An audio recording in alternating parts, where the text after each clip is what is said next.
Kali ini aku mau mempresentasikan PowerPoint aku yang judulnya Sosiologi dan Antropologi dalam Landasan Ilmu Pendidikan. Kalian simak terus ya. Sebelumnya di sini aku mau kasih tahu dulu di PowerPoint aku ada apa aja. Yang pertama ada pengertian landasan sosiologi, yang kedua ada urgensi landasan sosiologi, yang ketiga ada aliran dalam sosiologi, yang keempat ada pengertian landasan antropologi, yang kelima ada urgensi antropologi, dan yang terakhir ada aliran dalam antropologi. Langsung aja. Yang pertama ada pengertian sosiologi pendidikan. Landasan sosiologi ini mengandung norma dasar pendidikan yang bersumber dari norma kehidupan masyarakat yang dianut oleh suatu bangsa. Untuk memahami kehidupan bermasyarakat suatu bangsa, kita harus memusatkan perhatian pada pola hubungan antar pribadi dan antar kelompok dalam masyarakat tersebut. Jadi di sini untuk landasan sosiologi pendidikan adalah yang bersumber dari norma kehidupan masyarakat yang dianut oleh suatu bangsa. Untuk memusatkan perhatian pada pola hubungan antar pribadi dan antar kelompok dalam masyarakat tersebut. Aku lanjut lagi. Yang kedua ada urgensi sosiologi pendidikan. Di dalam urgensi sosiologi pendidikan ini ada beberapa macam. Yang pertama, empiris, yaitu ciri utamanya dalam sosiologi sebagai ilmu, sebab ia bersumber dan diciptakan dari kenyataan yang terjadi di lapangan. Yang kedua ada teoritis, yaitu peningkatan fase penciptaan tadi yang menjadi salah satu bentuk budaya yang bisa disimpan dalam waktu lama.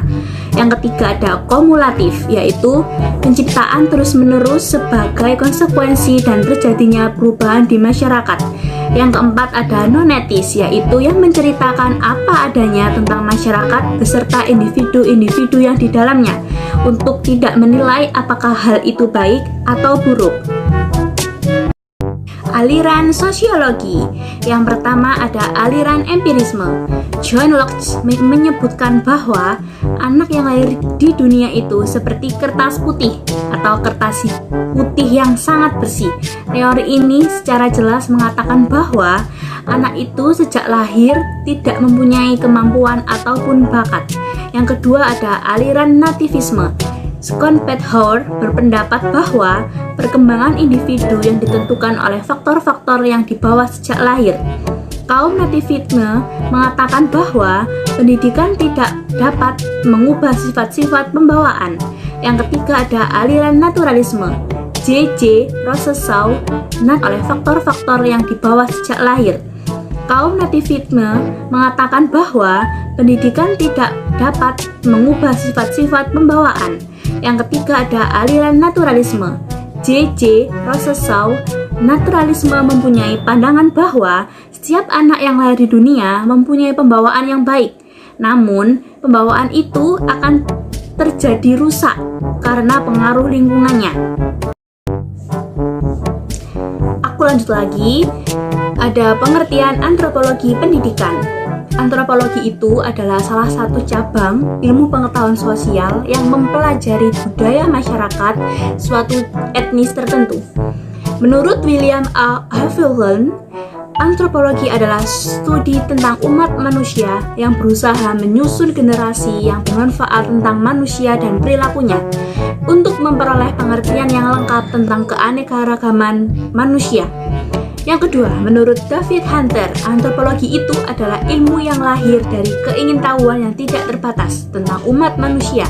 Yang ketiga ada Kocindanirat, yaitu antropologi adalah ilmu yang mempelajari umat manusia pada umumnya dengan mempelajari aneka warna, bentuk fisik masyarakat, dan kebudayaan yang dihasilkan. Ada tambahan dari PowerPoint aku, manfaat sekaligus aplikasi dalam antropologi pendidikan.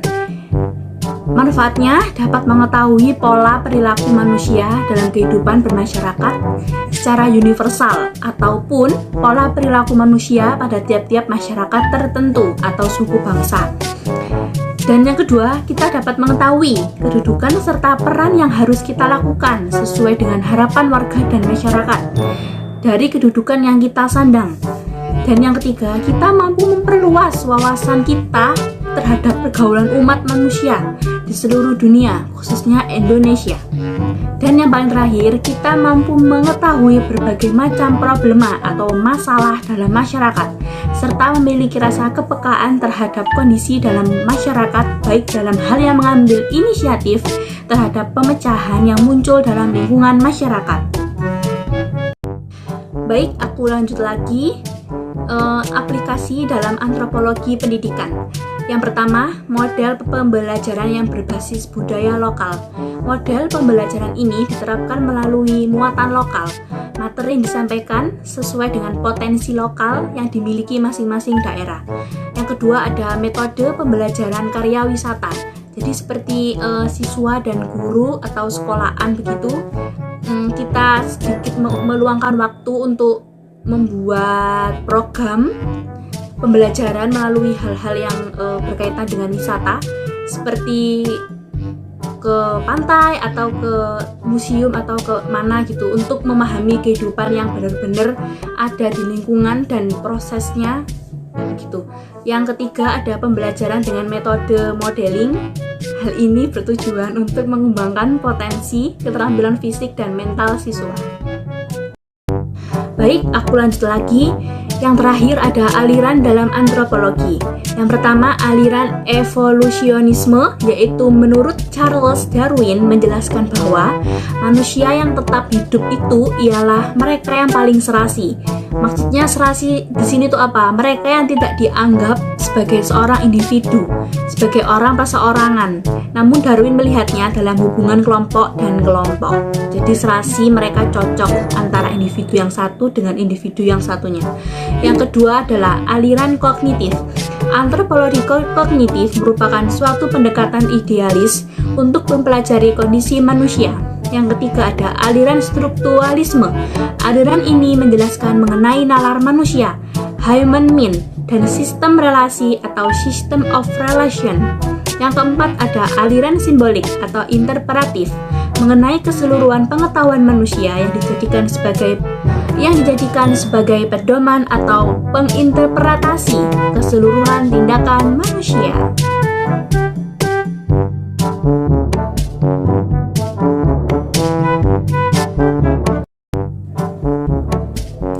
Terima kasih teman-teman sudah mau menyempatkan diri untuk melihat video presentasi yang sudah saya upload di YouTube channel aku. Apabila ada yang mau ditanyakan, nanti kita diskusikan saat perkuliahan ya. Atau bisa ditulis di kolom komentar bawah. Terima kasih untuk kalian. Terima kasih untuk Pak Mustaqim juga udah membimbing kami dari awal semester 1 sampai semester 2. Ihdinas syiratal mustaqim. Assalamualaikum warahmatullahi wabarakatuh. Bye bye.